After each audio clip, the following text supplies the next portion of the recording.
Hello, welcome back. In this session, we are going to learn about Introduction to Data Communication. So let's look at the agenda.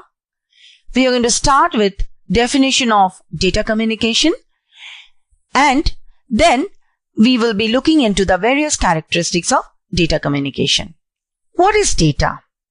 Data is any piece of raw facts and figures that may be obtained experimentally or may be obtained from already existing database. This data can be of integer type or of fractional type.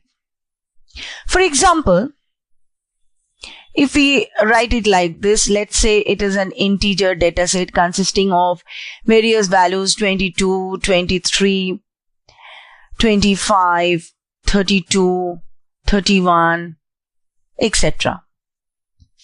And at the same time, we can also have a fractional data set like 0.01, 2.56, 3.45, etc.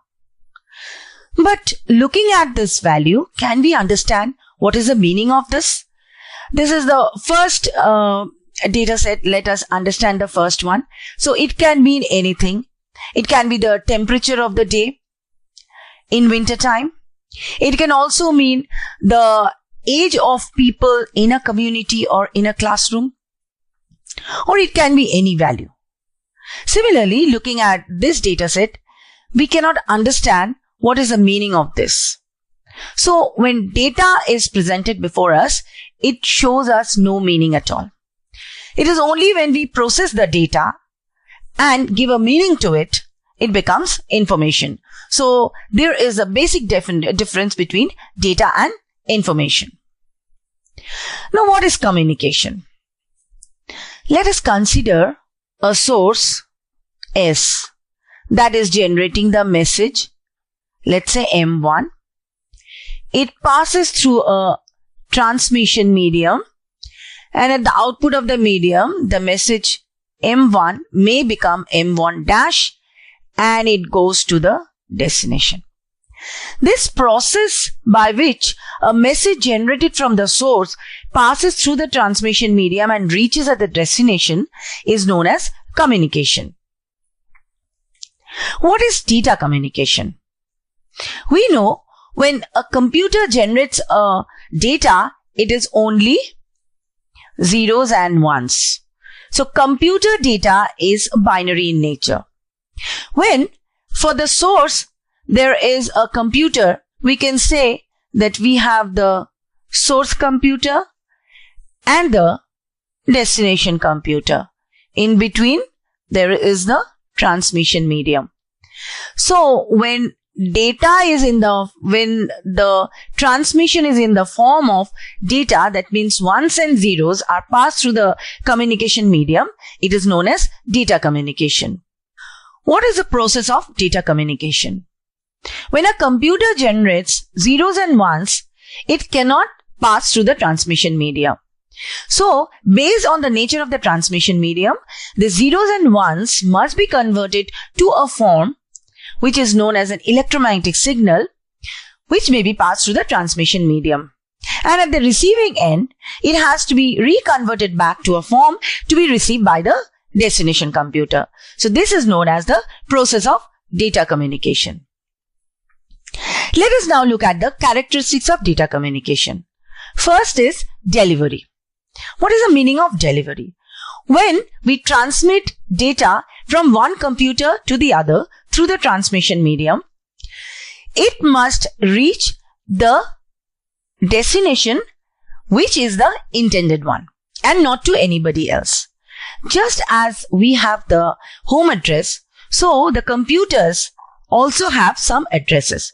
There are two types of addresses of a computer. One is called the MAC address and the other one is called the IP address. With the help of this address, proper delivery of data is accomplished to the intended destination. Next is accuracy. When data passes from one computer to the other computer, the data must be intact. That means there should not be any mistake in the data.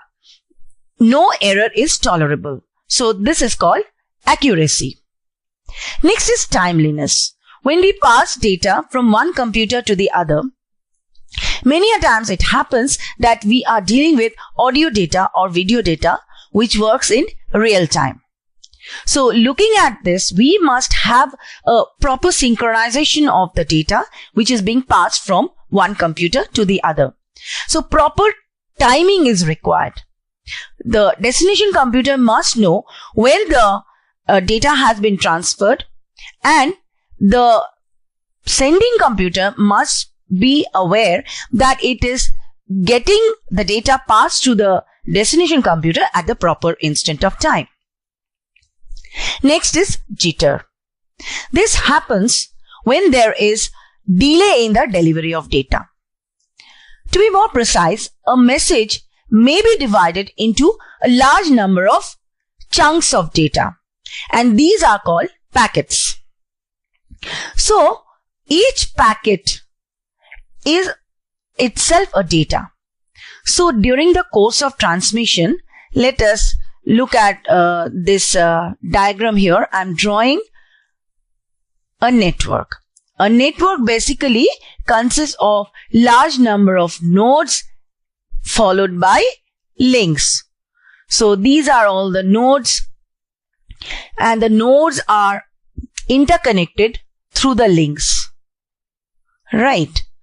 So suppose this is node 1, 2, 3, 4, 5, 6, and 7. Suppose to this node 1, there is a computer A. This is called the end station. And there is another computer B which is connected to node 6. Now there is a message M1 that must be transmitted from node 1 to node 6.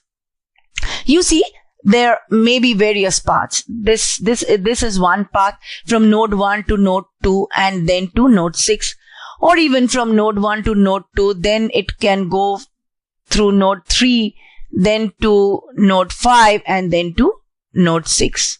So there can be various alternative routes. Now this message M1 may be divided into 3 such smaller units which are called packets. Let's say P1, P2 and P3.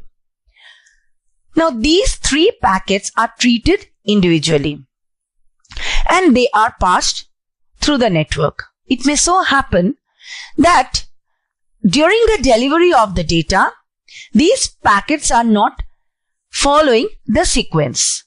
Like instead of P1, P2, P3, the destination computer may have P3 arriving before P1 and then P2. So the total meaning of the message may be changed if this happens, if this is the case. Now, this is due to the delay in delivery of the various packets. Now, difference in the delays of the packets that are passed through the nodes of the network, this is called jitter. We must follow, or we must ensure that there is less jitter. Otherwise, when the packets reach the destination, they will have a different meaning at all. So to summarize what we have learned in this lesson, we have learned about the meaning of data, the meaning of communication, the meaning of data communication, and we have also learned how the data is processed and it is passed from one computer to the other through the nodes of the network and through the links, which are called the transmission media. We also touched upon the various characteristics of data like timeliness, accuracy, delivery, and also jitter. Thank you.